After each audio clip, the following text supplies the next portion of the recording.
Are you ready to see some of the best new running launches? Watch some incredible running achievements and hear Sarah get even fewer questions right on the Treadmill Challenge. Oh yes, I'm ready. Shall we? Shall we? Shall we? Here's a glimpse of what's coming up on this month's monthly show. Put your speed up!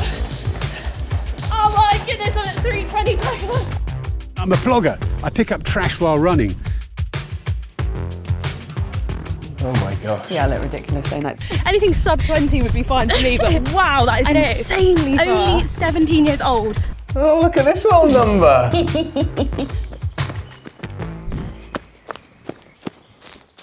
Time to show you some of the new running launches for this month. And we're starting off with a really exciting shoe launch from Innovate. It is, dum dum dum, the new Park Claws. I can see they're really muddy on the back. Yeah, they are really muddy on the back, but because I've tested them, right? What do you make, apart from the fact that they're muddy, what do you make of them? There's a lot of grip going on there, Anna.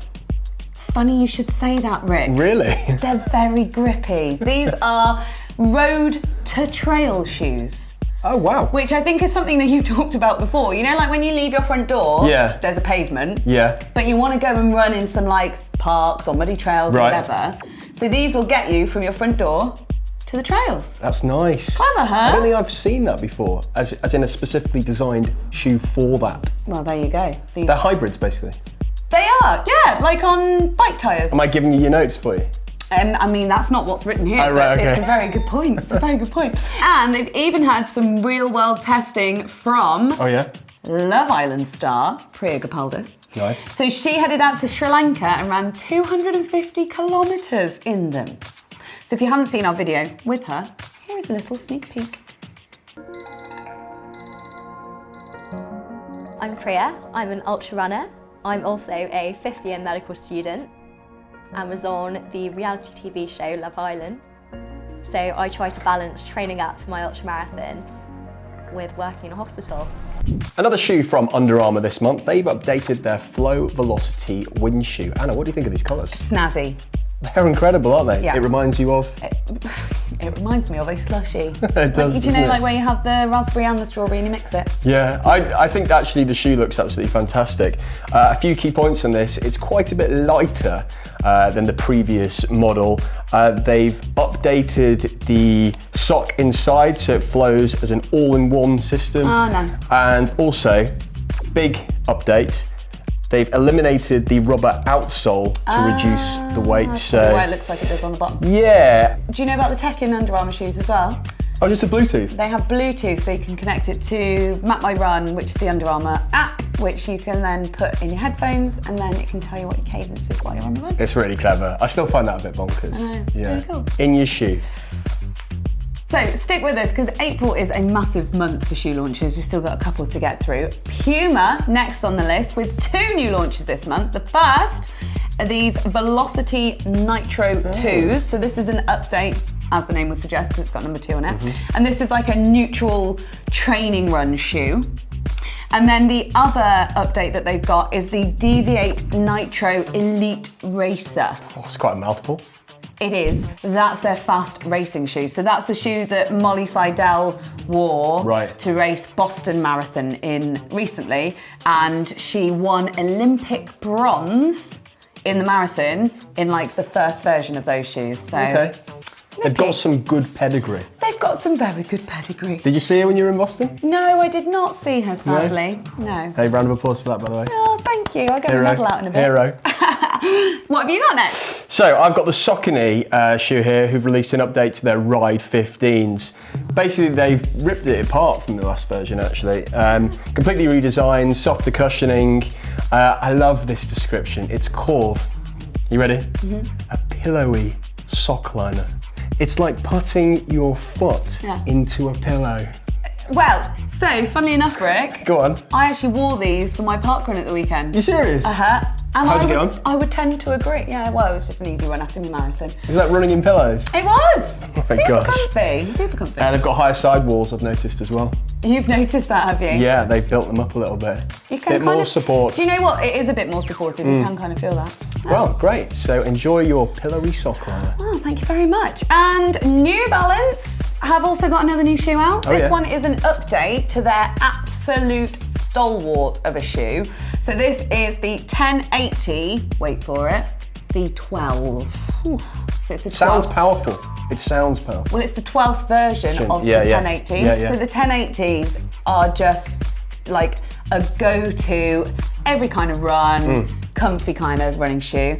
But the V12 apparently offers the smoothest running experience with an expressive and modern silhouette. Wow, how do they do that? I mean, they just look really nice. They're a bit like, they're quite booty in their in their look. But then when you say booty, you might not expect that of a running shoe. I don't mean like butt booty. I mean booty like a boot. Right. Like a child's booty. Oh yeah, but a boot in America is different to a boot in the UK as well. Trunk. Trunk. Boot v trunk. We should do a video on that. Asics next, and not technically a shoe launch, but actually a whole collection launch. Really? Yeah, this is so lush. So you know how in the UK at the moment it's spring and all the blossoms on the trees. It's nice. So the Asics new launch is inspired by Yozakura, which is Japan's cherry blossom. Cherry blossoms, Yeah. I saw this at a flower show last week. Oh, of course you were. You love a flower show. a flower show. So this is the new colourway that they're doing for a lot of their women's kit, part of their This Is For Me campaign to try and encourage women to get more active, which we love. They've also got adjusted sole height, softer materials and new technology in some of their shoe models that they've launched in this collection too, specifically for women. And I'm holding this shoe as well, which is the colourway for the shoes. This is the Nova Blast 2. Would you believe it, everybody watching this, wherever you are in the world, that Anna ran a marathon in this shoe? She actually wore two of them, but this one. How clean is that shoe? I know, there's a bit of like Morton gel stuck on the bottom, but apart from that... How clean? I mean, if that was London, that would just be smog. Smog. Boston was very clean. Very, very clean. You're next. It's me, is it? Yeah. Finally, in the shoe world, a trail shoe. Ooh. Arc'teryx have released this new version of the Norvan, the Norvan LD3. It looks slick, I think. It does look very slick. A black trail shoe though, kind of hides all of your mud. I do like a light coloured trail shoe. Oh, really? Just a badge of honour. I know what you mean, but I also think it saves a lot of cleaning having a black shoe. There's some new infused midsole material which really helps with shock absorption. And one thing that Anna and I talked about before about the shoe, it has excellent splay. Now, if you're thinking, what is splay? S-P-L-A-Y. Anna, what is splay? So when your foot hits the floor, I'll do it this way to the camera, when your foot hits the floor, your toes will spread out. So it just gives you an extra bit of room for when your toes spread out. It's really, really good, because now I think about my splay when I put my foot down. Yeah. There is also a Gore-Tex version of this as well. Yeah, waterproof. Nice. Right, now next, and almost finally. Oh yeah? Sun's out. Guns out. Excellent, thanks mate. Sunglasses, yeah. Right? Oh, what are you going to wear? Because I haven't seen this. What is it? Go on.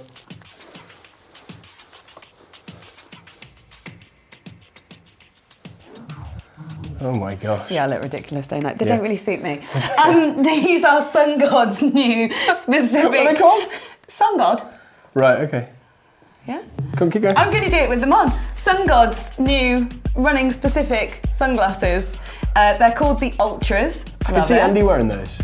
Andy would look far better in them than I would. And this is their first ever performance sunglass designed specifically for runners. I think they look better on my head than they do on my face. Guess how much these cost? £140. Oh, did you read the script? No, They're I feel like... 130. Oh, right. 130. It's fully customisable as well. Pretty jazzy. Well, they are. Yeah. Maybe not for you. Not on me though. Yeah. Let's move on to books, shall we? Yeah. Running for Our Lives. This is a new book from Rachel Ann Cullen. It's a follow-up to a previous one that she did. Running for My Life. Running for My Life. Yeah, yeah.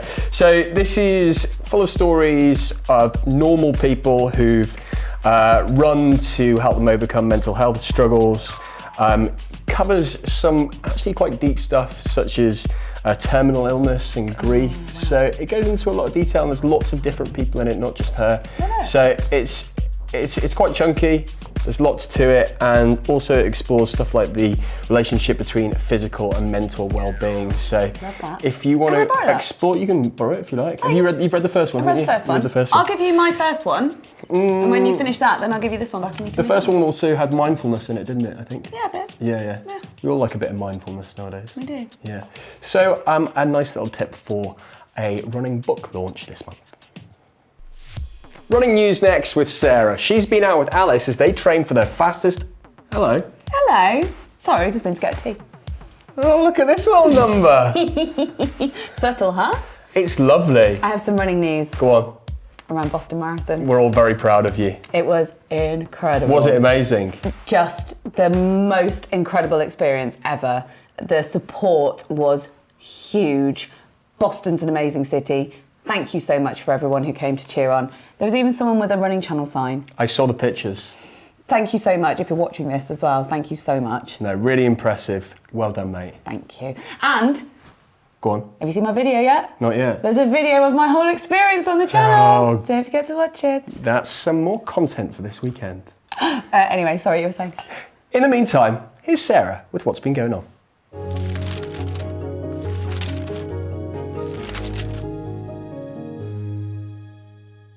Time for some running news where I meet up with runners and discuss the headlines for that month. And this month I'm joined by fellow 5k challenger Alice. Hi. We're taking a break out from our 5k training to go on a little run and catch up about some news headlines. So Alice, what has caught your attention this month? So earlier this month, 17-year-old Nick Griggs set a new record at the Queen's 5k, 14 minutes 12. Wow. Can you imagine? Obviously that's what we're aiming for as well at the end of this 5k challenge. Totally what we're aiming for. I mean, anything sub 20 would be fine for me, but wow, that is insanely far. Only 17 years old. Last month also broke the under 20 record for 1 mile, and yeah, this year broke the 8 seconds off the previous record, which was set 8 years ago. Incredible, that's incredible. Well, I have a bit of a heartbreaking story to do with shoes. So Stephen Scullion, a runner from Belfast, he was going to run the Rotterdam Marathon. He got there, his shoes didn't meet qualification standards, so he had to borrow a pair of shoes on race day. Terrifying, and also nothing new on race day. And he ended up running 2 seconds short of the qualifying time that he needed. Absolutely gutting. Oh God, can you imagine? Oh, it would be awful, but I'm sure he will be back and running sub 10 again soon. Maybe in the soda glides. Yeah, maybe in the soda glides. That's all for this month, but stay tuned for some more running news next month. Now, it's becoming a bit of a running joke, pun intended, that Sarah has zero general knowledge. But I think she's smarter than she looks. Well, we could find out because we've got another treadmill challenge coming up. Please, Sarah, get better at general knowledge.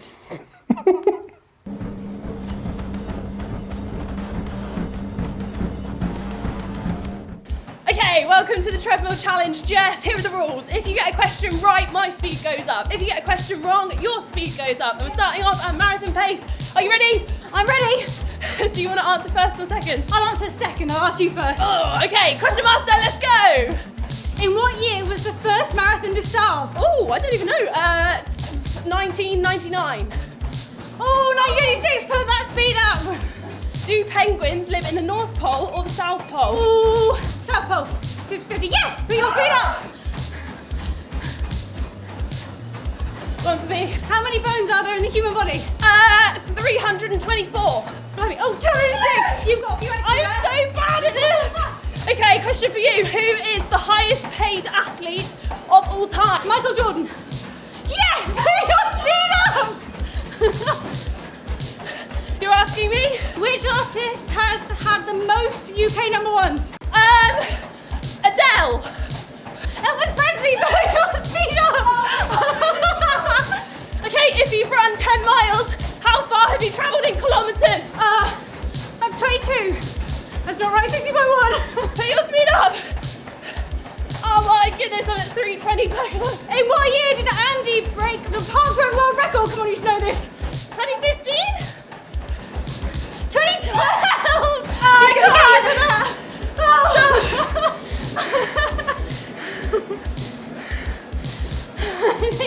I think I lucked out with questions there.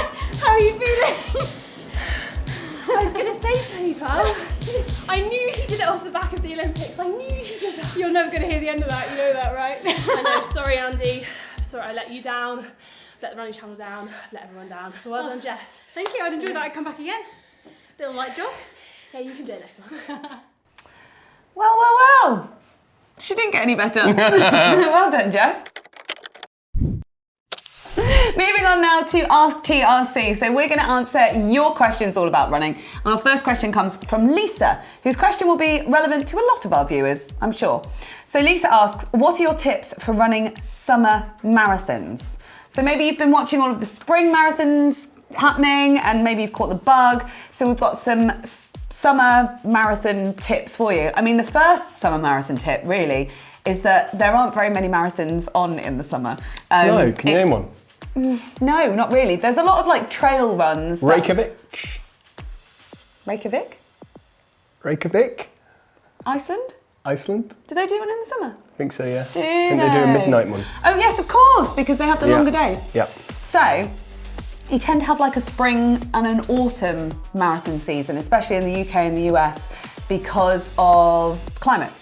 So you don't really want to go and run a marathon when it's too hot. Do you remember in 2018 when the London Marathon was the hottest on record? I ran it. I ran it. Oh, did you? Yes. So did I. So weird that we've never talked about this. Didn't see it I thought we talked about everything. I know. Yeah. Anyway, back to the script. So yeah. All right, have you got any tips from that really hot London that you would give to Lisa for if she's running like a hot summer marathon? Well, there's the obvious stuff about don't change what you've been training in. Nothing new on race day. Like with the heat, everything that you're already struggling with, if you're having new shoes close to the race day, it's going to get even worse. Yeah. I would say drink more frequently, but not so much as well. Yes, because there is a risk of hyponatremia, which is where you drink too much water. So obviously make sure that you're taking on electrolytes at the same time as well in the heat. Top tip that we haven't actually spoken about yet, but probably most important, wear sunscreen. There are a lot of runners at Boston. It was a lot warmer than expected at Boston. There are a lot of runners with sunburn. Not me, because I wore my factor 50. Yeah, and probably think about your clothes a bit more as well. Like Definitely. Something a bit more breathable. Yes. I'd maybe get really kind of techie on it as well. Light colours. Yeah. Dark colours attract the heat. And you're good at this. Oh, well, thanks. I've run 10 marathons now. There's also loads of videos that we've done on the running channel all about tips for marathon running. So be sure to check those out on everything to do with nutrition, hydration, etc. Excellent. Next. Our next question comes from Amy Mackay. And Amy writes, what days do you do your strength training? Oh, this one's for me. On easy running. Every day. Can you not tell? On easy running days or on rest days, I want to get the most out of a strength training session without slowing down my recovery from running. Well, that is a very good question, Amy. Thank you. So much to get into here, so I'm just going to try and whittle through this because I do a lot of strength training as I recover from an osteotomy. That's knee surgery. Yeah. Strength training needs to be a core part of your running round table. So if you're just doing 1 to 3 runs a week, you need to be playing a part on those other days. Ideally, I would say, doing strength training. And if you run more often, I would say do your strength training on the days that you do your longest or hardest run. Now, I know this sounds completely counterintuitive. However, the reason I'm saying that is because you leave your easy days for easy, so your whole body can recover. Why is strength training so important? Because running moves a lot of our joints. We're using so much amount of energy in so many different joints, so many different muscles. And if we don't tone those joints, then that's when we can put ourselves at more risk of injury and possibly muscle damage. So strength training will improve your running. It doesn't mean that it's going to slow you down, bulk you up, whatever. If I knew back then what I know now about strength training, I probably wouldn't have so many problems with my knee. That's tough to say that as well, isn't it? It is, yeah. Yeah. Well, I think you've covered all bases there, Rick. I don't Sorry, really have like anything. a bit of a monologue, bit of Shakespeare there. You are absolutely the strength training king. Thank you. You're welcome. Well, it's just so important, and I'm really passionate about it now. Yeah. And exactly. so many people come up to me at running events all the time and say to me, what's the one thing I'm missing when they give me their routine? And so many people don't do it. No. And it just drives me up the wall a little But it bit. can be so simple as well, because look at all those videos that Manny's done, all those really simple, like 10-minute, quickly do some core at the end of your interval session, or quickly do some leg work, whatever.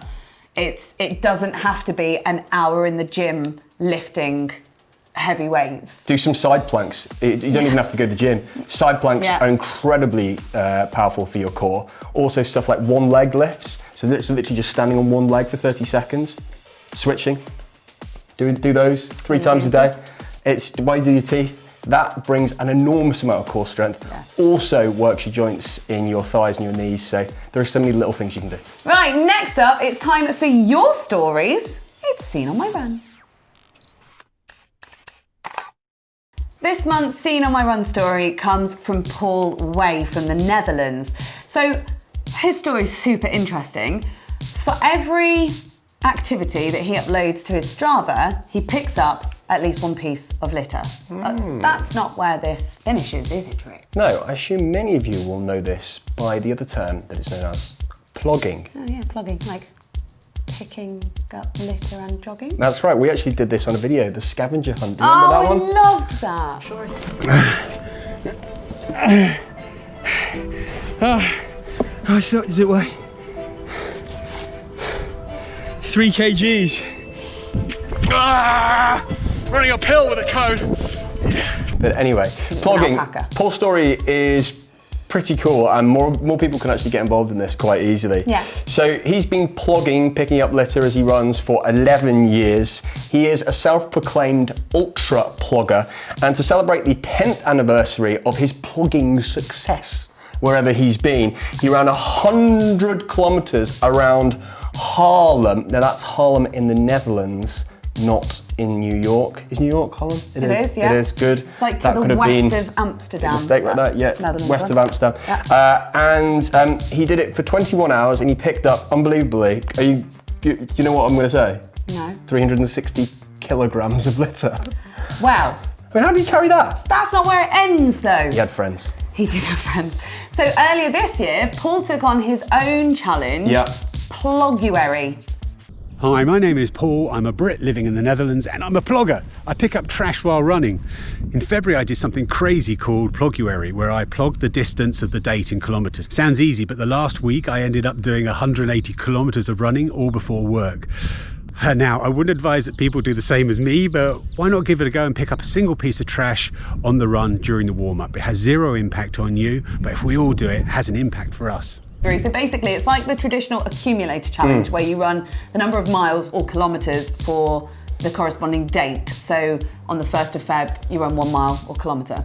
On the 2nd, you run 2 miles or 2 kilometres, etc. All the way up to the end. So then you're doing like 26 miles or kilometres, followed by 27 miles or kilometres. Yeah. Phenomenal. So Paul did it in kilometres across the 28 days of February. So ran 400 kilometres and picked up 330 kilos of rubbish. There's just a lot of kilos and kilometres going on here. I'm kind of lost. He's basically picked up a lot of rubbish. I mean, metrics and imperials, people are going to be battling out in what's the going on here? I mean, I feel for you watching this. But you know what? Overall, what a great message what he's doing. It's so good for the environment. Really rewarding. Imagine if everyone, when they went running, did a bit of it. I know. I mean, I do it when I go out dog walking, but I feel like I could do it more when I'm running. And I think now that I've heard Paul's story, I'm going to make a commitment to do more of it. Yeah, I will definitely do it when I'm walking. I think at the moment, if I did it while even trying to run, I'd crack. So yeah, don't do that. Yeah, I'm not going to do that yet. But thanks to Paul, thanks for his story. And if you've got a similar story to Paul, then do get in contact with us. You can let us know. How can you let us know? Tell us on email, community@therunningchannel.com. Very good. Send us a DM on Instagram, we're @runningchannel. Pop it in the comments below. You could send a carrier pigeon, or you could run over here and tell us with a little note. She's done that before. Like the messenger, like for Dippides. I'm just going to run with my story to the running channel. But for now, we'll see you next time. Bye. Bye.